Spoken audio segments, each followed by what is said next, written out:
Today I'm giving a countdown on my top 15 most disturbing movies. Whether it be horror, slasher, psychological, or even snuff, it'll be on the list.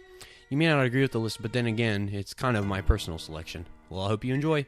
15. Salo, or The 120 Days of Sodom. This probably has to be one of the stupidest movies I've ever seen in my life. It was as if a vintage porno had sex with one of Rob Black's Gonzo films, and cheated on it with a snuff film. This movie would be The Offspring. It takes place during World War II in Italy, and it's about these Italian sadists who take many boys and girls who are thought to be underage and sexually tortured them, made them eat shit, and then basically all it is until they ultimately kill them. This film's subject matter is rather disturbing, but in the context in which it was shot, it was just ridiculous. But for the time it was the 1970s, it was quite the fuss. The director was actually killed by one of the actors due to sexual trauma. Pier Paolo Pasolini was, in my case, a sick little sad man. And him being killed, well, he asked for it.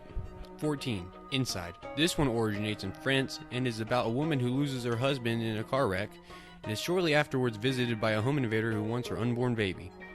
It isn't very haunting or disturbing as it is gruesome and awesomely gory. Although it's 14 on my list, still a must-watch by my book. Number 13. Audition. Takashi Miike's best work in my opinion. Is about a widowed man who wishes to find love once more. In the result of his desires, him and a friend set up a phony movie audition in an effort to get to know the records and the actresses, so to speak. On a more personal note, the one he happens to fall in love with reveals her past when the man and her start talking. From this point on, things spiral out of control when she becomes jealous of the fact that the man pays even a little bit of attention to other people and not always her. As a matter of fact, the whole last third of the movie is all torture. Slow movie overall, but it's worth a watch. Number 12. Irreversible, or in French, Irréversible. Another French movie. In paradox to the title, this movie happens to crawl through in a reverse chronological order, done all in one single cut. It's about these two men who go out find a rapist who claimed his next victim, their friend, and try to kill them. Thumbs up on this vid to see a hydrant embludgement scene. Try to sit through the 5-minute rape scene. The director even put ultrasonic oscillation noises in the background to give the watcher an even deeper and disturbing feel to the movie. When I watched, I thought I was going to puke just because it was so awkward to watch for some odd reason. Oh yeah, someone was raped. Number 11, The Guinea Pig Chronicles.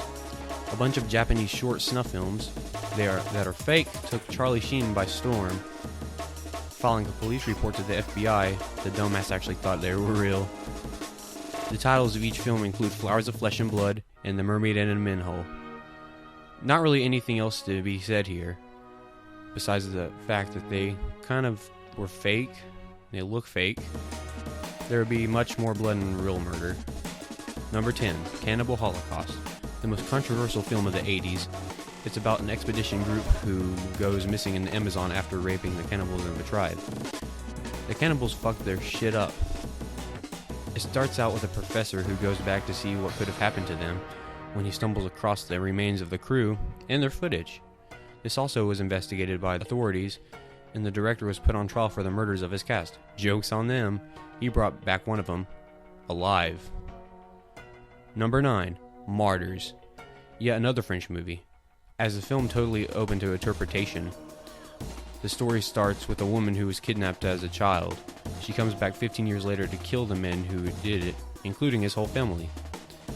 Her and her friend could discover more about the house, as it is a haven for a strange organization who tries to create martyrs. As the older woman from the movie says at the end, "I'm telling you before anything, that the blood of the martyrs and the injured will not go in vain.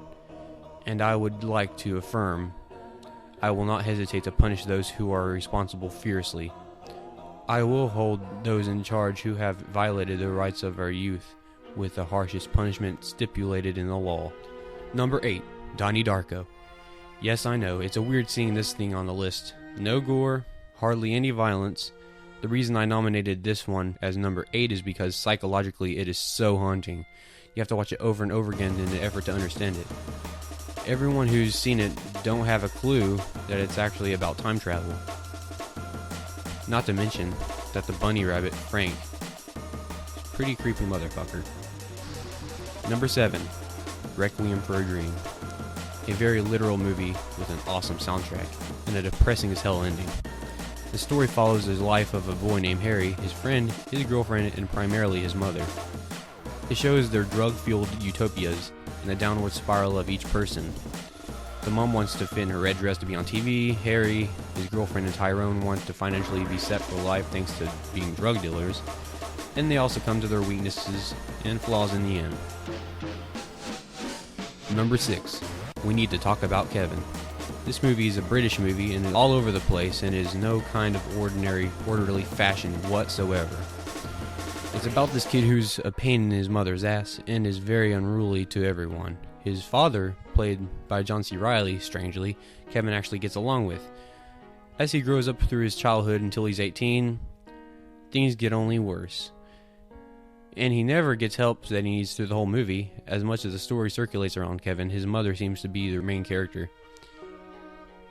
It starts out with her living alone as a very sad woman. I don't want to spoil the ending, so I'm stopping here. Just please watch. Number 5. Hard Candy. Everybody knows a pedophile and what they do. Little boys and girls fall into traps, and they are victims of their sadistic fantasies. Until this movie came out. And this child pornographer, Jeff, picks up the wrong 14-year-old girl. She drugs him and exposes him for what he really is and what he's done to little girls in the past.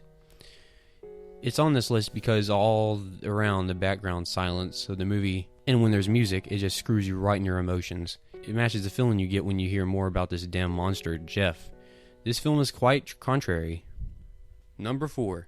None other than the Human Centipede films 1 and 2. Soon to be 3, which is supposed to be a funny one, but that's besides the point. Preferably the second one, which makes the first one look like a joke.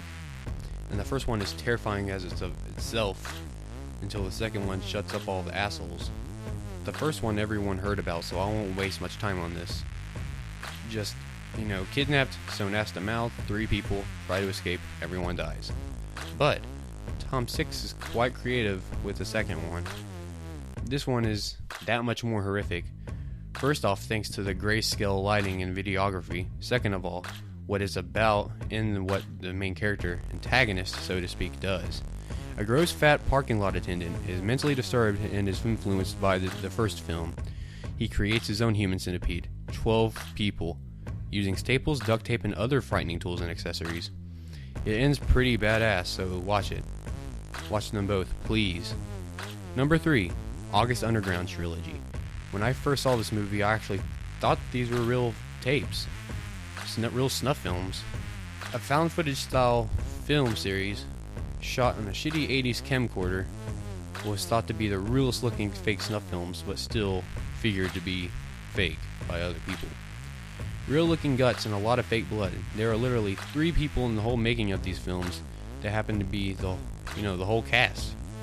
Mr. Fred Vogel, the director, also the main actor, has pushed boundaries with his first film, just titled August Underground, followed by August Underground's Mortem and August Underground's Penance, which is actually kind of a documentary on the characters in the last 2 films of the trilogy. Watch if you have a strong stomach or a weak stomach. I don't care if you throw up. Everyone needs to watch this. Number 2. You waited for this. A Serbian film. Wait, what? Not number 1. Why? Because it's not the most disturbing thing I've provided yet.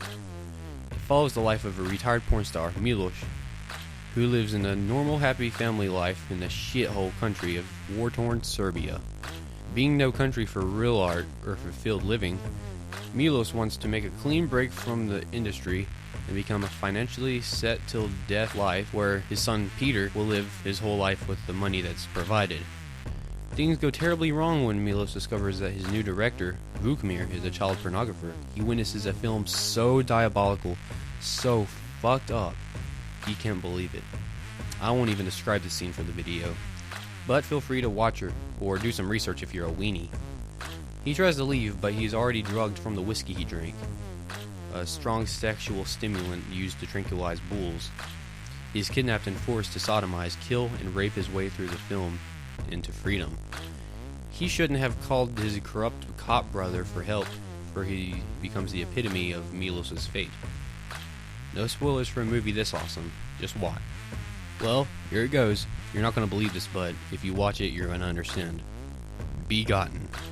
A strange, grainy, extremely haunting film from the year of 1990 about God committing suicide. The whole thing is literally a depiction of God purging himself while in the chair.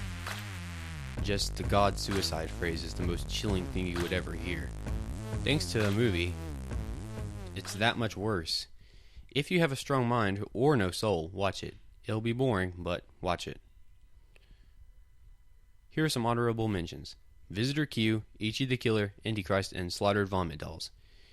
If you have any recommendations, please comment and I'll do a review.